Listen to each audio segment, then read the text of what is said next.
September of 1893 was the month the Tar River flooded. It had been raining in Edgecombe County, North Carolina, for 11 consecutive days when the eastern bank gave way near the town of Tarboro. The water came fast, and it came at night.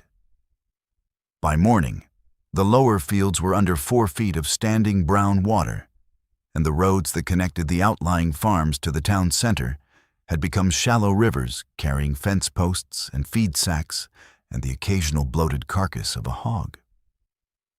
3 men from the county work crew spent the morning of September 9th moving debris from the road that ran along the old mill race. One of those men was a laborer named Silas Pruitt. At approximately 10 in the morning, Pruitt reached into a mass of accumulated brush and mud that had banked against a collapsed section of fencing and felt something move.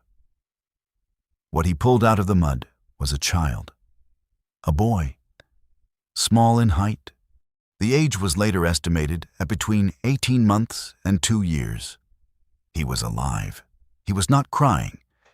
He was, according to Pruitt's account, as recorded 6 years later, by a local physician named Dr. Augustus Colby, entirely calm, pale. Eyes the color that Pruitt described, in Colby's transcription of his words, as the inside of a robin's egg, pale blue, almost white. Both hands were open in the mud. Pruitt looked at those hands before he picked the boy up. He counted the fingers. He counted them again. 6 fingers on the right hand, 6 fingers on the left. He carried the boy 2 miles to Tarboro on foot. Before we continue, if you find these buried investigations as important as I do, hit subscribe so the next one reaches you when it drops. The algorithm does not favor this kind of research. Telling it otherwise takes 1 second. To understand what happened after Silas Pruitt walked into Tarboro carrying a child out of the flood mud, we have to understand what Edgecombe County, North Carolina was in 1893. It was not a place without structure. Tarboro had a county courthouse, a functioning newspaper, the Tarboro Southerner, established in 1826, one of the oldest continuously running newspapers in the state, a post office, a Baptist church with a congregation of more than 300, and a small but functioning medical community with 2 physicians maintaining regular practices. It had a county sheriff with staff and a records office that processed civil and criminal matters with the diligence that a farming county of its size required. It had, in other words, the institutional capacity to investigate an anomaly. When that capacity produced nothing, it was not because the machinery was not there. What Edgecombe County did not have, in September of 1893, was any record of a missing child matching that description. The county sheriff, a man named Claude Weatherspoon, checked. He sent written inquiries to the sheriffs of Nash, Wilson, Pitt, and Halifax counties. He received responses from all 4. None of them contained any record of a missing infant with the physical characteristics Pruitt had described. The North Carolina Orphan Home in Oxford, which maintained intake records for the entire state, was also contacted. Their records for 1893 contain no missing child report involving polydactyly, the medical term for extra fingers, or the unusual eye coloring Pruitt and Colby had independently noted. The child had 6 fingers on each hand, fully formed. If such a child had been reported missing anywhere in eastern North Carolina, that detail would have been the first detail in the report. It would have been impossible to omit. No such report existed. Dr. Augustus Colby was the physician called to examine the boy the afternoon Pruitt brought him in. Colby had trained at the Medical College of Virginia in Richmond and had practiced in Tarboro for 11 years. He was not a young or impressionable man. He had delivered more than 300 children in Edgecombe County. He had treated every common and uncommon presentation that a rural North Carolina medical practice would produce in 11 years. He was, by the accounts of his contemporaries preserved in the county medical record. A careful man, and not given to dramatic interpretation of what he observed. His examination notes survive in the collection of the North Carolina State Archives in Raleigh, filed under the County Medical Records for Edgecombe, 1889-1901. The notes for September 9th, 1893 run to 2 full handwritten pages. They document the boy's height, his weight, 19 pounds, which Colby noted was within the normal range for the estimated age, his apparent health, and his physical characteristics in careful order. Colby listed the polydactyly on both hands with clinical precision, noting that the 6th digit on each hand was fully articulated at all 3 joints, possessed normal musculature and sensation responses, and was not a bifurcation of an existing finger, but a complete additional structure. He had seen polydactyly before. He noted this case was not like the presentations he had seen. In the cases he was familiar with, the additional digit was typically partial, often poorly formed, sometimes fused at the base. These were not that. These were not. He noted the eye color, using the clinical term achromic, nearly without pigment, and added the observation that the iris structure under the light of his examination lamp appeared, in his words, irregular in a way I cannot account for. He noted that the boy did not cry during the examination. He was moved, placed on a table, handled, and examined for approximately 40 minutes. He did not cry once. He noted that the boy watched him throughout the examination with what Colby recorded, with evident discomfort at his own choice of words, as an unusual quality of attention for a child of that age. He crossed out one word in this sentence and replaced it. The crossed-out word is legible in the original document. The word he crossed out was disturbing. At the bottom of the 2nd page, Colby wrote a single sentence that does not fit the clinical register of anything else in the document. He wrote, "I have no referent for this child." The county arranged for the boy to be placed with a family named Dunbar, who lived on Hendricks Mill Road and had previously taken in orphan children through the county's informal placement system. Amos Dunbar was a farmer.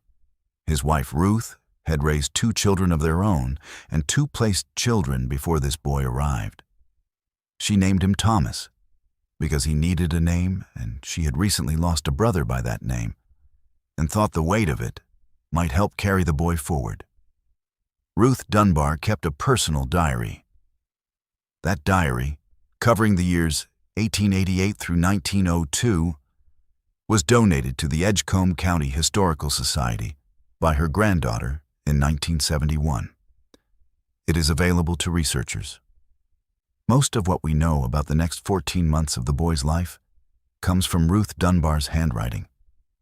She wrote about him often, not with alarm, but with the particular attention of a woman who had cared for many children and recognized that this one was different in ways she could not organize into a complaint. He was quiet. All of her children had been loud in their first years, demanding, expressive, audible. Thomas was not. He watched. He learned language more slowly than her other children, but with a quality she described in an entry from February of 1894 as deliberate, as though he was choosing which words to accept. She wrote about his hands often. She wrote that the extra fingers were not malformed or vestigial. They were full fingers, fully jointed, fully functional. She wrote that he used them without any apparent consciousness that they were unusual. She wrote that visitors to the house who noticed his hands tended not to return, and that she had stopped inviting certain neighbors over for that reason. In the spring of 1894, 7 months after the flood, a man arrived at the Dunbar farm.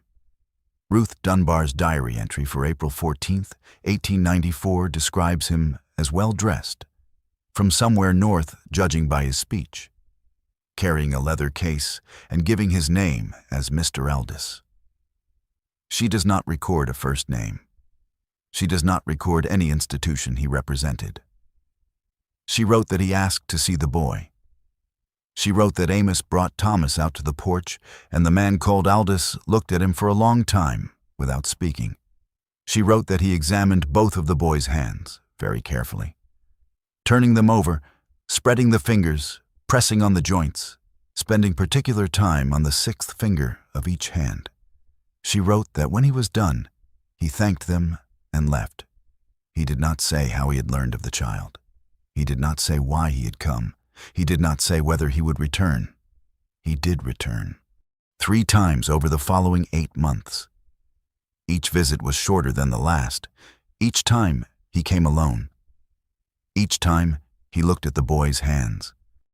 Each time he left without offering an explanation.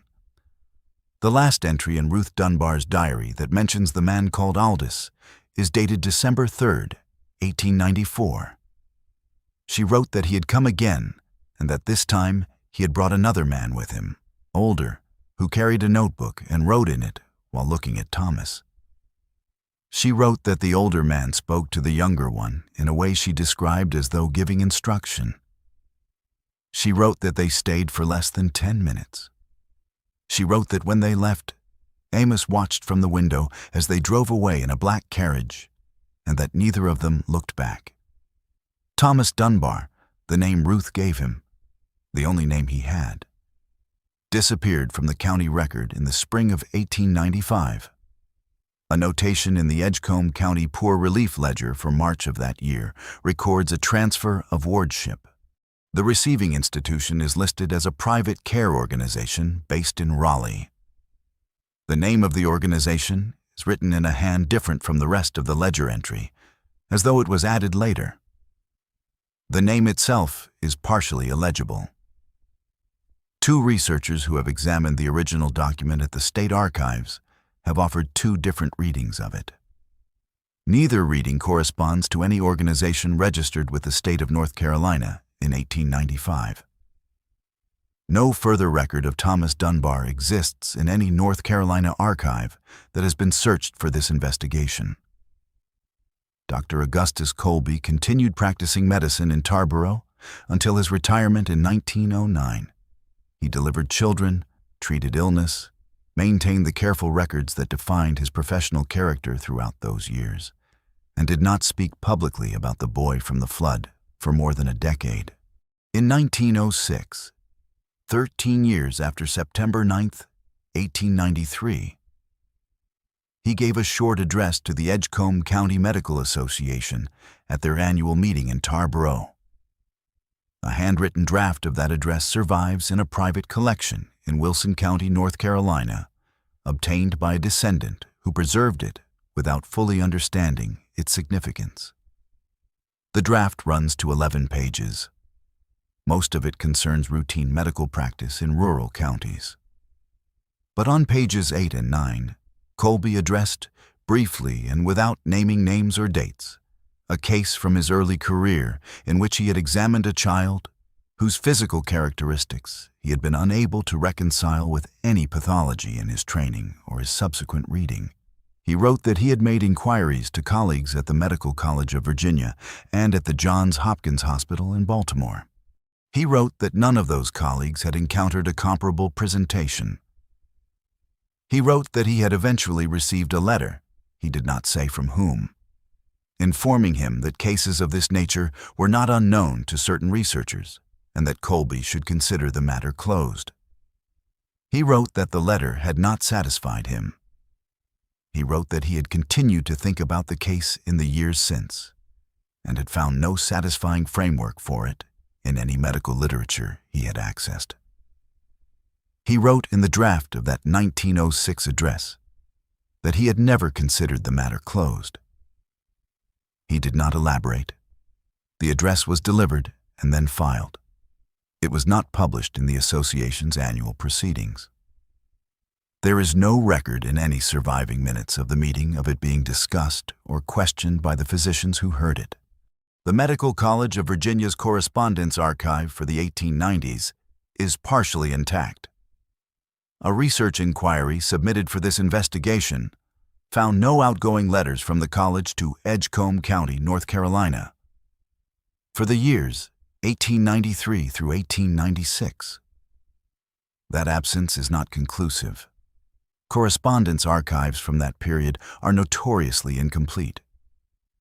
But it does mean that if Colby's inquiry received a response from Richmond, that response was not preserved in the sending institution's records. Why did the man called Aldous travel to Edgecombe County, North Carolina, within 7 months of a flood, to examine a child who had been pulled from the mud with no documentation, no family, and no origin? Why did he return 3 more times? Why did he bring, on his 4th visit, a second man who took notes? Why does the transfer of wardship for Thomas Dunbar in 1895 name a receiving organization that cannot be identified or verified? Why did Augustus Colby, a careful and unsentimental physician, write at the bottom of his examination notes the sentence, "I have no referent for this child"? The honest answer is that we do not know. What we have is Colby's 2-page examination record, Ruth Dunbar's diary, a partial ledger entry in language that resists reading, and a 1906 address that was never published. And a pattern of careful, well-dressed men arriving to examine an unidentified child, and then removing him from a county that had no framework for explaining him. That pattern, men arriving, examining, taking notes, returning, and ultimately taking the child, appears in a case in Robeson County, North Carolina, in 1887. A child found in a drainage ditch following heavy spring rains, age estimated at 2 years, with what the county physician described in his intake notes as supernumerary digits on both hands. A man arrived at the foster placement 7 weeks later. He came alone. He left alone. The child was transferred to a private institution 4 months after that. The institution is named in the transfer record. No organization by that name appears in any North Carolina corporate registry for that decade. It appears again in a case in Beaufort County, South Carolina, in 1901. A child, this time a girl, recovered from tidal flooding near Port Royal. The local physician noted, in an examination that ran to 41 pages, a remarkable length for a routine intake, unusual bone density in the orbital ridge, an eye color he described as near translucent, and fully articulated polydactyly on both hands. He sent those 41 pages to a colleague at the Medical University of South Carolina in Charleston. That colleague forwarded them somewhere else. The 41 pages have not been available in any public archive since 1904. In both of those cases, the children had been found near water following flooding events. In both of those cases, the children were unidentifiable by any missing persons inquiry conducted at the time. In both of those cases, well-dressed men with no stated institutional affiliation came to examine the children before their transfers. In both of those cases, the transfers of wardship name institutions that cannot be verified in any contemporaneous registry. This is not coincidence. This is a pattern. Ruth Dunbar's diary ends in 1902. In the final pages, her handwriting shows the careful deliberateness of a woman whose hands had grown less certain. She wrote about her farm, her health, her grandchildren. She wrote once more about Thomas in an entry with no date that appears near the end of the last volume. She wrote that she still thought about his hands, that she still thought about the way he had looked at her the first evening he was in her house, when she had set him by the fire to warm him, and he had watched the flames with an attention that she could not describe as anything other than recognition, as though he had seen fire before, as though he was remembering something. She wrote, "I do not know what he was. I know that whatever he was not lost. Someone knew where he was the whole time. Someone always knew. The official record tells us that Thomas Dunbar was an unidentified orphan placed through the informal county welfare system and transferred to a private institution when one became available. What the documents that survive tell us is that no such institution can be verified. What Ruth Dunbar's diary tells us is that the men who came to examine him knew things about him that no one in Edgecombe County had told them.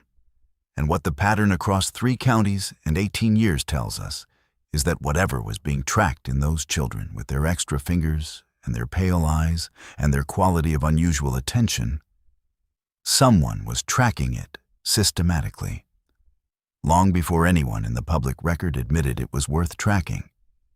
These stories survive because people refuse to stop asking. Subscribe and share this with someone who needs to hear it. History does not disappear when it's buried. It disappears when no one goes looking. Next week, I am pulling a document from Beaufort County, South Carolina, dated 1901. A physician there wrote 41 pages about a child found after the tidal flooding of that year. He sent those pages to a colleague. That colleague sent them somewhere else. The 41 pages have not been publicly available since 1904. We know where one copy is. We know who holds it. And we know why. For more than a century, no one has asked them about it.